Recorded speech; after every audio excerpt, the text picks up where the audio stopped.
பதிவில் தெளிவாக தெரிந்து கொள்ளலாம். ஆடி மாதத்தில் கர்ப்பிணிகளுக்கு வளைகாப்பு நடத்தக்கூடாது. அதற்கு பதிலாக ஆவணியில் நடத்தலாம். ஆடி மாதத்தில் திருமணம் ஆன பெண் தாலி பிரித்து கோர்க்கலாம். ஆடி மாதத்தில் கிரகப்பிரவேசம் செய்வதை தவிர்க்க வேண்டும்.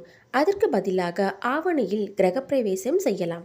ஆடி மாதம் பெண் தெய்வமான அம்பிகைக்கு உரியது. ஆகையால் ஆடி வெள்ளிக்கிழமை அன்று பெண் குழந்தை பிறந்தால் மிகவும் சிறப்பானது.